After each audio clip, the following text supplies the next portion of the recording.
필립 켈러라고 하는 사람이 있습니다. 이 필립 켈러가 쓴 책의 제목이 양과 목자라는 책입니다. 원래 이게 영어로 쓴 책인데요. 원래 영어 제목은 목자의 눈으로 본 시편 23편 이렇게 되어 있습니다.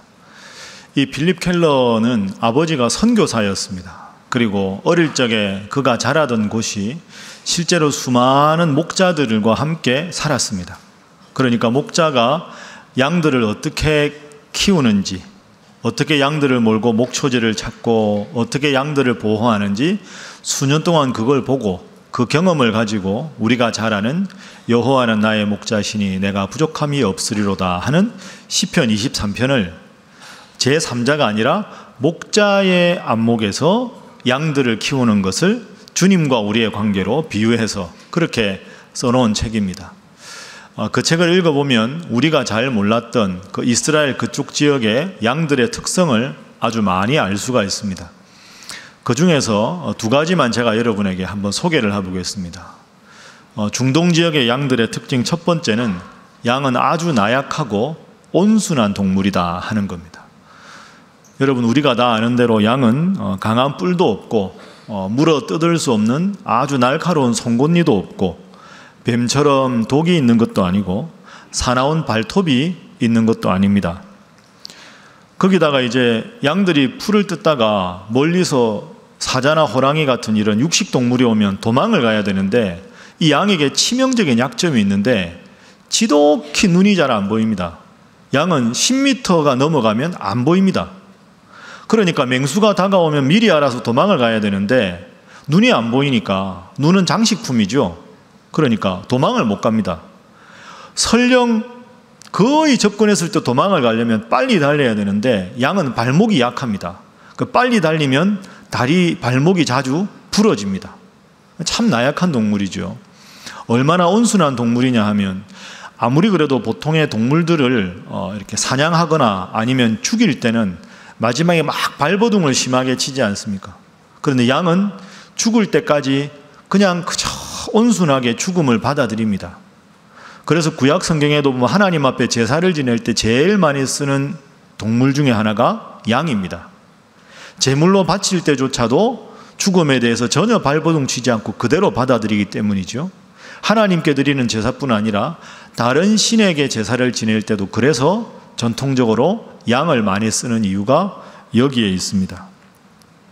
정말 나약하고 정말 순한 동물, 너무 순해서 어떻게 보면 참 바보스럽다 하는 느낌이 드는 게 양입니다. 그리고 필립 켈러가 말하는 양의 특성 두 번째는 아주 고집이 세고 그리고 보수적인 습관이 강한 동물이라 하는 겁니다. 양이 고집이 세다, 여러분 어떻게 생각하십니까? 자, 그 근거가 몇 가지가 있는데요. 양은 늘 다니던 길로만 다닙니다. 그러니까 앞에 있는 양이 가는 길로만 계속 다니고요. 어제 갔던 그 길 오늘 또 가고 내일 또 갑니다. 그러니까 예를 들어서 산에 하나 목초지가 있는 풀이 많은 산이 있으면 산 허리쯤으로 어제 갔다 그러면 그 다음 날도 그쪽으로만 가는 겁니다. 풀이 많은 다른 쪽으로 안 가고 계속 그 길만 가는 거죠. 그래서 중동이나 이스라엘에 꽤 이렇게 목초가 있는 넓은 들이나 산이 있는데 중간에 꼭 오선지 음표 그려 놓듯이 이렇게 아주 황무지가 있는데 그 사람 다니는 길이 아니고 양들이 하도 고집스럽게 맨날 그 길만 다녀가지고 거기는 풀도 안 나는 거죠. 그게 양의 고집입니다. 그런가 하면 또 한편 풀을 뜯어먹을 때도 늘 뜯어먹던 그곳만 뜯어먹습니다. 저쪽으로 가면 새풀이 많은데 거기 안 가고 어제 먹었던 그 풀밭에서 계속 풀을 뜯어먹는 거죠. 그 풀을 하도 뜯어먹어가지고 한 1, 2cm 밖에 안 남아도 그것도 뿌리까지 뜯어먹는 겁니다. 그 양들 그냥 두고 목자가 다른 목초지로 옮기지 않으면 거기는 영원히 풀이 안 나는 황무지가 되어버립니다. 고집이 있다는 게, 강단이 있다는 게 아니라 참 어떻게 보면 미련한 동물이죠. 그런데다가 또 아주 소극적입니다. 그리고 게으릅니다. 양은 청결한 동물이 아닙니다. 우리가 가끔 명화에 보면 양들이 아주 깔끔하고 하얀 모습 아닙니까? 직접 가보면 그렇지 않습니다. 양은 몸에 오물이 묻어도 귀찮아서 씻지를 않습니다. 목자가 안 씻어주면 안 씻어요. 그래 목자나 아니면 관광객이 가면 양한테 오물 냄새가 아주 많이 납니다. 평생 가도 씻을 줄을 모르고 냄새가 나니까 양이 병이 잘 걸립니다. 지저분하면 병이 잘 걸려서 그래서 양이 집단으로 떼죽음을 하는 경우도 있습니다. 자, 그렇습니다. 여러분, 양의 이런 특성을 가만히 생각해 보면 누구를 많이 닮았다 이런 생각을 합니다. 멋대로 살고 스스로 살아가기에는 몹시 무기력하고 늘 당하면서도 항상 하던 잘못된 일을 끝까지 고집스럽게 반복을 하고 있습니다. 누구 닮았습니까? 옆 사람 가리키지 마십시오. 다 나 닮은 거죠. 우리 닮은 겁니다. 사실 양은 우리의 자화상입니다. 늘 똑같은 죄를 짓고 주일날 예배 드릴 때는 그러면 안 되지 하고 세상에 가서는 또 똑같은 죄를 짓고 또 똑같은 죄를 짓고 계속 반복하게 되는 거죠. 선한 목자이신 예수님이 우리를 인도하지 않으면 끝까지 죄를 짓다가 죽어 지옥에 갈 수밖에 없는 나약한 우리의 모습이 바로 양의 모습이라 이렇게 우리가 생각할 수 있습니다. 자, 우리 그런 의미에서 옆에 분들과 인사 한번 하겠습니다. 우리는 모두 양입니다. 한 번 더 인사할까요? 사실은 제가 양입니다 하겠습니다. 자, 여러분, 그래서 우리가 다 양입니다. 그래서 이사야 말씀해 보면 우리가 다 양 같아서 그릇 행하여 각기 제 길로 죽을 길로 가는 것을 보고 예수님께서 우리의 목자가 되셔서 이 세상에 오셨다, 이렇게 말씀이 기록되어 있는 거죠. 이렇게 우리가 양과 같이 고집이 강하고 그리고 무기력하고 여러 가지 질병에 노출되어 있고 이런 모습이라면 결론이 하나 있습니다. 이 결론에 우리 모두가 동의해야 되겠죠. 한번 따라하겠습니다. 양에게는 목자가 꼭 필요하다. 그렇습니다. 양에게는 반드시 목자가 있어야 합니다. 목자가 없으면 양은 그렇게 살다가 힘들고 어렵게 죽을 수밖에 없는 그런 불쌍한 존재인 거죠. 특별히 다른 동물에 견줄 만한 신체적인 무기도 없고 성격이 고집이 세고 보수적인 습관이 강하고 멋대로 두면 위험한 지경에 이르게 됩니다. 그래서 이게 필립 켈러가 말하는 양의 특성입니다. 그래서 결론은 양에게는 목자가 필요하다. 여러분, 지금까지 말씀드린 양의 특징은 우리에게는 다소 생소한 것도 있지만 이스라엘 사람들은 다 알고 있죠. 늘 눈에 보이는 게 양이고 목자니까. 그래서 예수님께서 성경 말씀에 너희는 양이고 나는 목자다 하고 말씀하신 이 비유가 아주 쉽게 누구나 공감할 수 있는 가장 적절한 비유라고 생각할 수 있습니다. 그래서 오늘 이 시간에는 우리가 양이고 예수님이 목자라면 우리는 목자 되신 예수님을 왜 따라야 하는가, 그분의 명령에 순종해야 하는 이유가 무엇인가 하는 것을 좀 더 구체적으로 세 가지로 나누어서 선한 목자 예수님의 모습을 생각해 보겠습니다. 자, 예수님은 우리의 목자가 되신다 할 때 예수님은 어떤 목자시냐, 우리를 아주 자상하게 살펴주시는 그런 목자시다. 그래서 우리가 예수님을 따라야 한다, 이렇게 생각해 볼 수 있습니다. 오늘 본문 말씀의 1절과 2절, 자, 우리 화면 보면서 함께 읽어보겠습니다. 시작. 내가 진실로 너희에게 이르노니 문을 통하여 양의 우리에 들어가지 아니하고 다른 데로 넘어가는 자는 절도며 강도요 문으로 들어가는 이는 양의 목자라. 아멘. 우리나라야 저도 옛날에 어릴 때 집에서 소를 키웠는데요, 어디 가나 집에서 조금만 나가면 들에 나가면 먹을 풀들이 많이 있습니다. 그런데 이스라엘 지역은 비가 잘 안 오고 주로 사막 지역이기 때문에 양들의 목초지를 찾는 일이 쉬운 일이 아닙니다. 그래서 그냥 낮에 풀어놨다가 저녁에 우리에 데리고 들어오고 이런 식으로 할 수가 없죠. 이른바 방목입니다. 여러 명의 목자가 수백 또는 수천 마리의 양들을 끌고 목초지를 찾아 저 멀리 갑니다.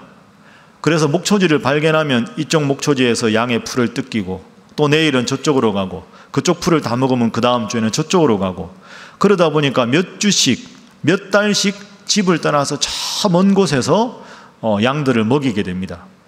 그러면 문제는 저녁이지요. 다시 오기에는 거리가 너무 머니까 어떻게 할까요? 그냥 만약에 방치하게 되면 맹수가 와서 양을 물어갈 수도 있고, 아니면 거짓 사꾼 목자가 양들을 훔쳐갈 수도 있습니다. 그 밤이 문제인데, 밤에는 어떻게 하냐 하면 그 사막 지역에 동굴들이 많이 있으니까 동굴과 동굴 사이에 이렇게 돌들을 쌓아서 어느 정도 그냥 공동의 우리를 만들어서 그 안에 양들을 둡니다. 동굴이 없는 지역에는 돌들을 좀 듬성듬성 모아다가 큰 우리를 만들고 경계를 만들어서 그 안에서 양들을 저녁에 머물도록 합니다. 그리고는 둥그렇게 돌로 이렇게 공동우리를 만들고 문은 반드시 하나를 만듭니다. 문을 여러 개 만들면 다른 문으로 들어와서 맹수가 습격을 하거나 다른 사람들이 양을 훔쳐갈 수 있기 때문이죠. 그래서 조그마한 문을 하나 만들어 놓고 그 문에 밤새 문지기를 고용하든지 아니면 목자들이 불침번을 써서 몇 시간 간격으로 그 입구를 지킵니다. 그 입구만 지키면 다른 곳은 비교적 안전하기 때문이죠. 밤새 그렇게 양들을 지킵니다. 그래서 오늘 본문 말씀 1절 2절에 보면 우리가 방금 읽은 대로 문으로 들어가는 이가 양의 목자입니다. 문이 아니고 다른 곳으로 들어오는 자는 맹수나 혹은 사꾼이다, 이렇게 되죠. 자, 그러면 밤새 이제 공동우리에서 양들이 잘 쉬었습니다. 아침이 되면 이제 태양이 떠오르면 어떤 일이 벌어질까? 양들을 데리고 이제 나가서 풀을 뜯겨야 하지 않겠습니까? 자, 3절 말씀 함께 화면 보면 읽습니다. 시작. 문지기는 그를 위하여 문을 열고 양은 그의 음성을 듣나니 그가 자기 양의 이름을 각각 불러 인도하여 내느니라. 아멘. 자, 여러분 이 3절을 한번 상상을 해보시죠. 넓은 목초지에 밤새 양들이 잘 지내다가 아침 해가 탁 떠오르면 문지기가 그 하나밖에 없는 양의 우리의 문을 엽니다. 그럼 목자들이 다 들어와서 자기 양들을 부르는 거죠. 여기서 3절에 아주 중요한 표현은, 자, 그가 자기 양의 이름을 각각 부른다. 그러니까 목자가 예를 들어 양이 한 500마리 된다 이러면 한 마리 한 마리 이름을 다 부른다는 겁니다. 그죠? 이름을 부른다 하는 말은 목자 입장에서 양들의 모든 각각의 형편을 다 안다, 이런 뜻입니다.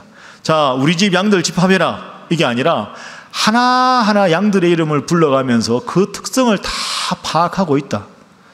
그러니까 예수님이 우리의 선한 목자라는 이유가 바로 이것이죠. 우리들 각자의 이름을 불러주신다 하는 말씀은 나의 형편, 내가 무엇 때문에 지금 힘들어하는지, 내 마음이 힘들고 어려운 이유가 무엇인지, 내가 어떤 관심을 갖고 지금 기도하고 있는지 주님은 일일이 다 알고 계신다.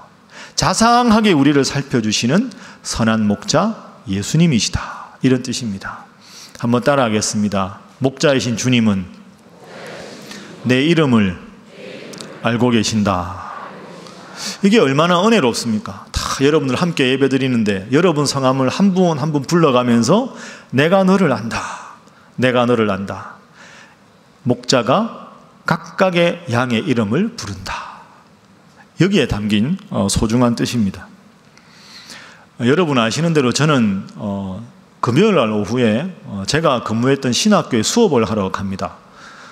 이제 다다음 주에 또 개강을 해서 2학기에 수업을 해야 되는데요. 제가 전공한 영역이 아직까지 저 말고는 없어서 당분간은 나갑니다. 저는 금요일 날 오후에 제가 있었던 장신대 가서 수업하는 게 아주 행복합니다. 오해하지 마십시오. 교회 있기 싫다는 말씀은 아니고요. 물고기가 물을 모른다고 교회 목양실만 늘 있다고 모든 일이 다 잘 되는 게 아닙니다. 가끔씩 일주일에 한 번 정도 나가서 이제 뭐 필요한 게 있으면, 모르는 게 있으면 전문가 교수님들과 자문을 좀 구하기도 하고 책을 읽기도 하고 가끔씩 또 기회가 되면 세미나도 가고 이러다 보면 교회 안에서 교회를 바라보지 못하는 좀 더 객관적인 시각으로 우리 교회를 바라볼 수 있고 보완해야 될 점이 무엇인지, 이 시대가 어떻게 변하는지 그런 걸 공부하게 되는 참 소중한 시간입니다. 그리고 금요일 날 오후마다 이제 수업을 하러 가는데요. 여러분 아시죠? 한 학기 열심히 학생들을 공부하고 배우면 한 학기 끝나고 나면 교수가 학생들 성적을 입력을 합니다. 성적 쫙 이렇게 해가지고 A, B 이렇게 다 나누지 않습니까?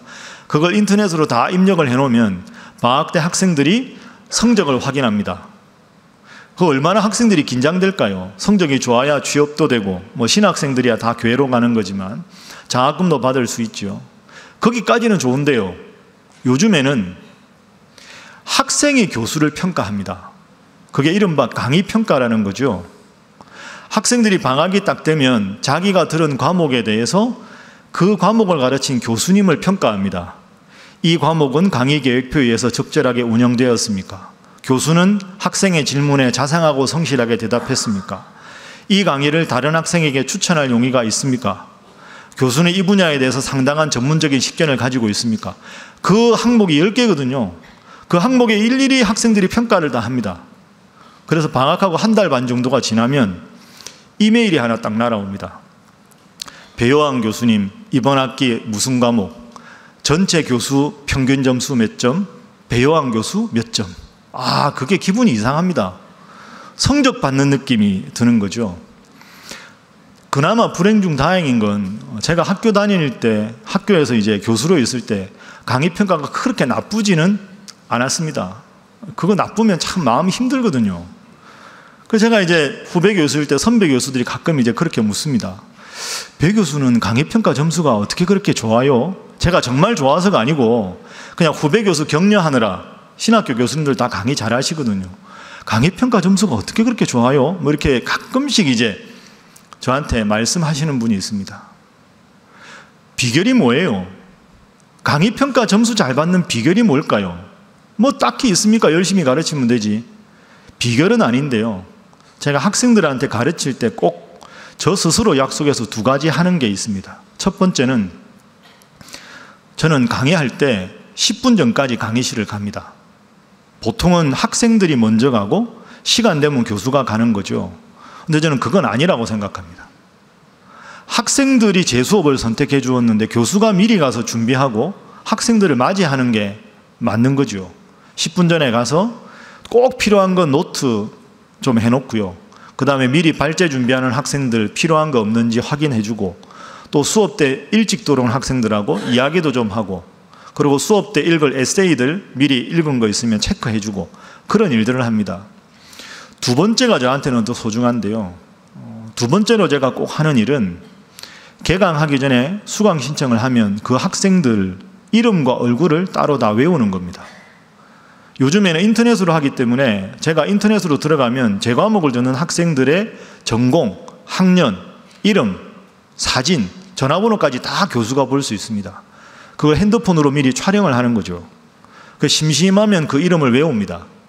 그러면 학생들은 저를 처음 보지만 저는 그 학생들을 이미 알고 있죠. 수업 시간에 미리 들어가서 학생이 한 5분 전에 오면 야, 신학과 3학년 누구 잘 지냈냐? 이러면 깜짝 놀랍니다. 교수님 저를 어떻게 아십니까? 나는 너한테 관심이 많다. 한마디 하는 거죠. 이제 쉬는 시간에 이제 궁금한 거 있으면 오면 그래 누구야? 하고 이름 불러주면서 대답합니다. 여러분 이게 아무것도 아닌 것 같은데요. 정말로 학생들 입장에서는 의미가 있는 겁니다. 나는 저 교수를 모르는데 저 교수는 나를 이미 알고 있다. 한참 더울 때 수업하면 금요일 날 오후에 피곤하잖아요. 그럼 점심시간에 반장을 살짝 불러다가 쉬는 시간에 야, 아이스크림 좀 사와라. 그래서 이제 휴식 시간 끝나고 나면 다 아이스크림 하나씩 물고 수업합니다. 끝나고 나면 학생들 뭐 상담할 거 있으면 상담도 해주고 기말 소논문 쓸 거 페이퍼 수정도 해줍니다. 학생들의 이름을 불러준다는 게요. 학생들 입장에서는 참 즐거운 일입니다. 이 교수에게 나는 의미 있는 존재다. 이 교수는 나를 정말로 소중하게 생각하는구나. 그걸 알게 되기 때문이죠. 그것 때문에 제 강의 평가 점수가 별로 나쁘지 않습니다. 이번 학기에 우리 신학교 교수님들 전체 강의 평가 교수님 평균 점수가 91.4점입니다. 많이 받으셨죠? 제가 몇 점일까요? 100점요? 100점은 하나님만 하는 건데 저보고 100점이라 제가 99.5점 받았습니다. 아니 뭐 오아할 건 아니고요. 듣고 보니 자랑이라 죄송한데 그게 아니고 하고 말은 다 있기 때문에 제가 참 뻔뻔하죠. 제가 여러분 잘 생각해 보십시오. 제가 주중에 학교에서 근무하는 게 아니라 교회에 있기 때문에 학생들을 연구실에서 만나지를 못하잖아요. 근데 왜 학생들이 제 강의에 대해서 좋은 점수를 줬을까요? 제일 중요한 건 저 교수님은 내 이름을 안다. 내가 이 과목을 왜 듣는지, 이 과목을 공부하다가 뭘 궁금해하는지, 앞으로 내가 어떤 생각을 하고 있는지를 이미 알고 있다는 거죠. 오늘 본문 3절 말씀에 나는 목자인데 너희들 각각의 양의 이름을 알고 있다. 주님께서 말씀하셨습니다. 여러분의 어려운 마음, 여러분의 힘든 상황, 여러분의 간절한 마음의 소원, 우리의 선한 목자 되신 주님께서 이미 알고 계신 줄로 믿습니다. 그 주님 앞에 틈날 때마다 말씀을 통해서, 주님 앞에 기도를 통해서 자상하신 주님의 음성을 듣고 그 음성 때문에 인생의 행복을 만끽하시는 여러분 모두가 되시기를 주님 이름으로 축복합니다.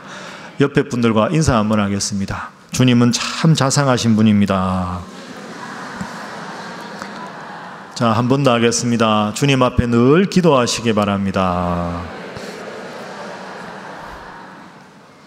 자, 두 번째로 왜 예수님이 선한 목자신가? 왜 우리가 그분을 따라야 하는가? 두 번째 이유는 우리를 앞서서 이끄시는 분이다 하는 겁니다. 앞에서 우리를 이끄시는 분. 자, 그 내용이 오늘 본문 4절에 나옵니다. 화면 보면서 함께 읽어보겠습니다. 자, 시작.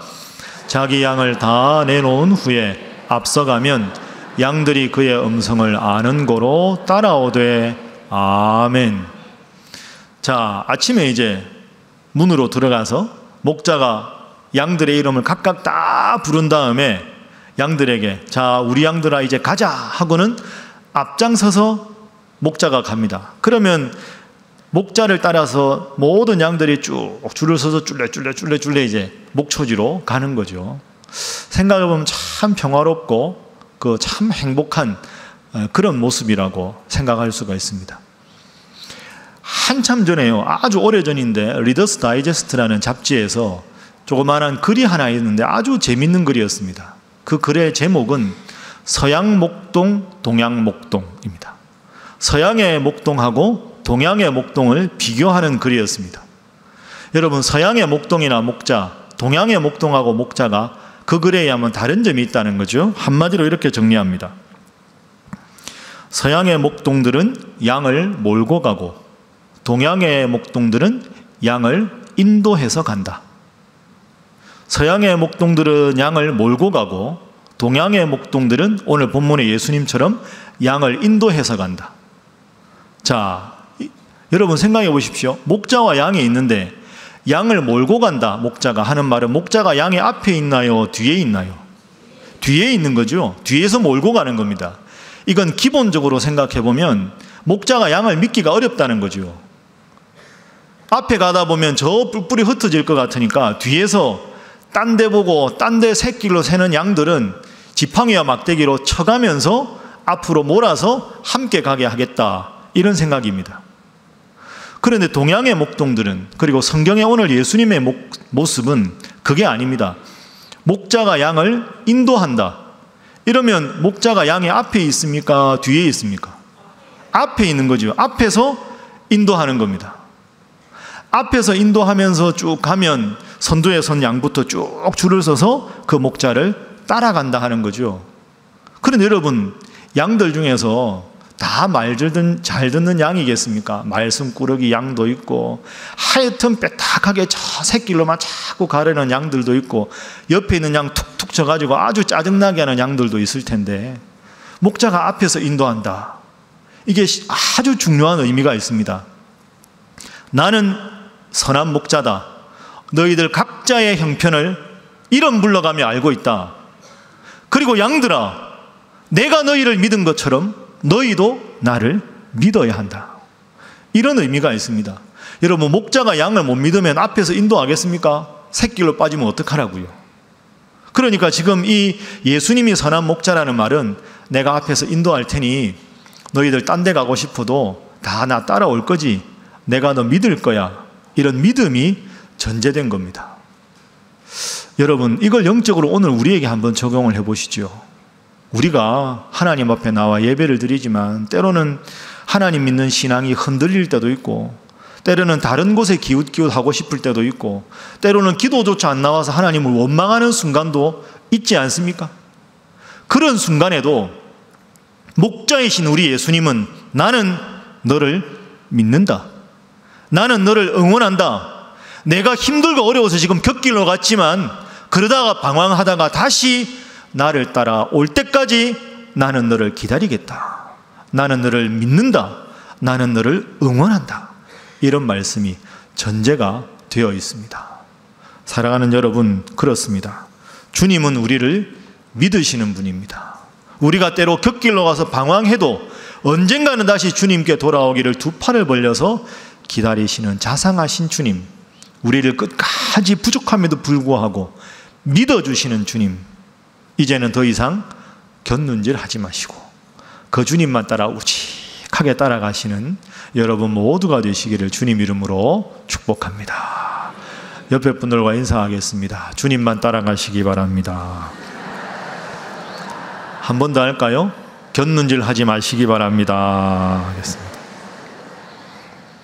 자, 마지막 세 번째로 우리가 예수님을 따라야 하는 이유, 예수님이 선한 목자이신 이유는 온갖 위험을 다 감수하시고 저 천국까지 우리를 인도하시는 분이기 때문입니다. 방금 말씀드린 그 동양의 목자 이야기를 좀 더 한번 연결을 해보겠습니다.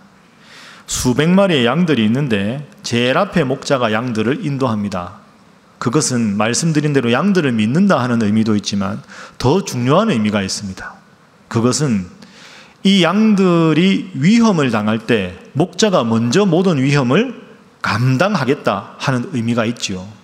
맹수가 습격을 하거나 아니면 길을 걷다가 함정이 있거나 큰 구렁텅이가 있거나 앞쪽이 절벽이거나 그 어떤 상황이 돼도 제일 선두에 선 목자가 그 모든 위험을 감수하고 그 위험을 양들이 당하지 않도록 내가 철저하게 너희들을 책임지겠다.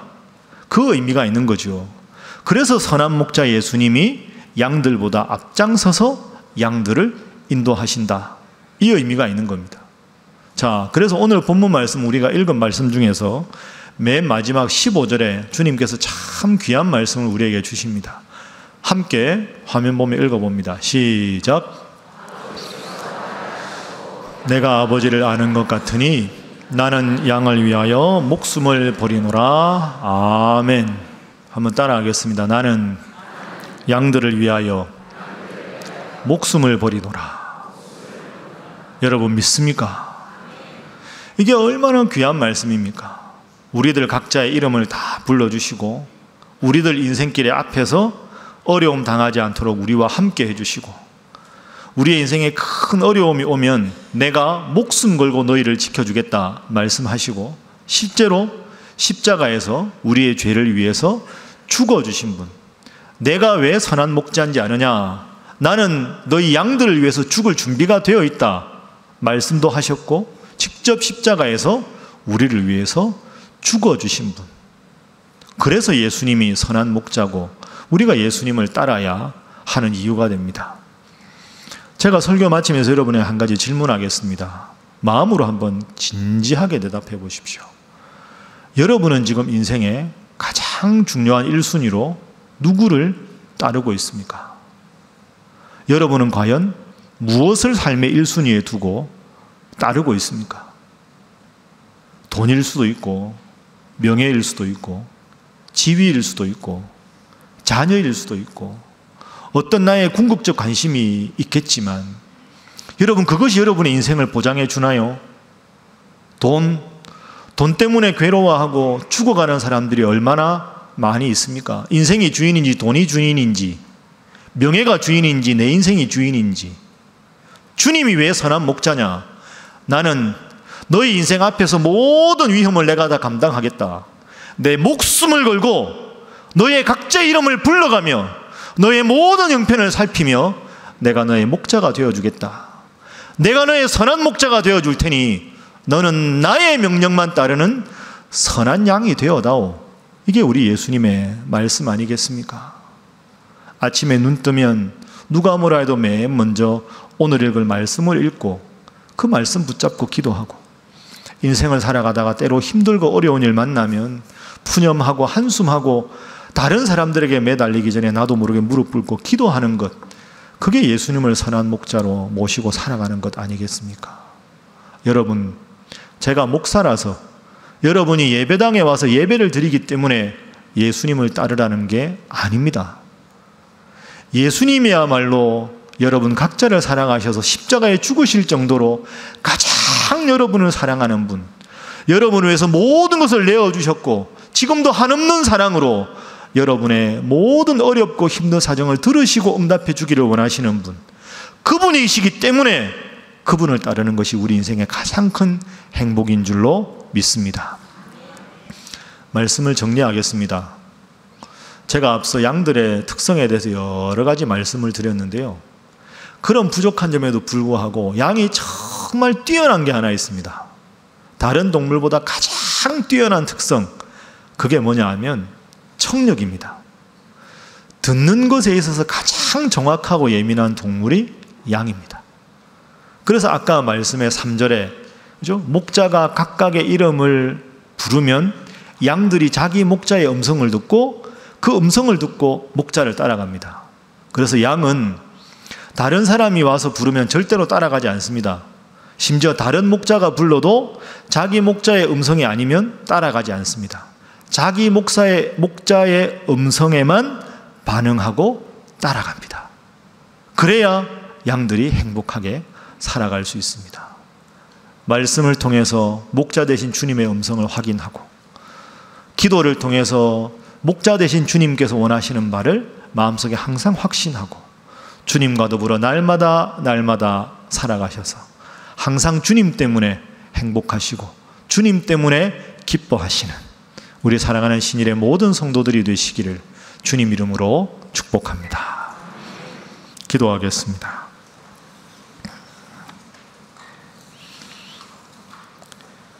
나는 선한 목자라.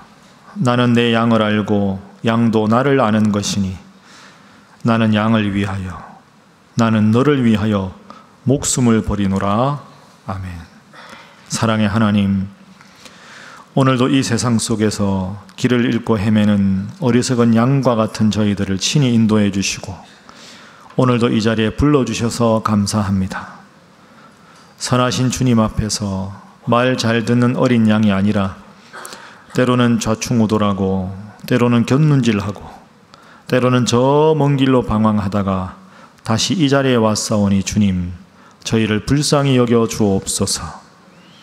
이제 앞으로는 또 완전하지는 않겠지만 선한 목자이신 주님의 뒤를 따르며 이 길이 최고의 길이요, 나를 위해 목숨까지 주신 이 선한 목자를 따르는 길이 인생의 가장 행복한 선택이라 믿고 의심 없이 믿음의 길 잘 걷게 하여 주옵소서.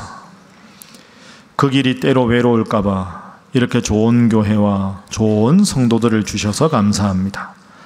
3세대가 함께, 세교와 중직자가 함께, 목회자와 평신도가 함께 늘 우리의 주인이시고 우리 신일교회의 주인이신 주님과 함께 행복한 이 길을 평생 걷게 하여 주옵소서. 예수님의 이름으로 기도하옵나이다. 아멘.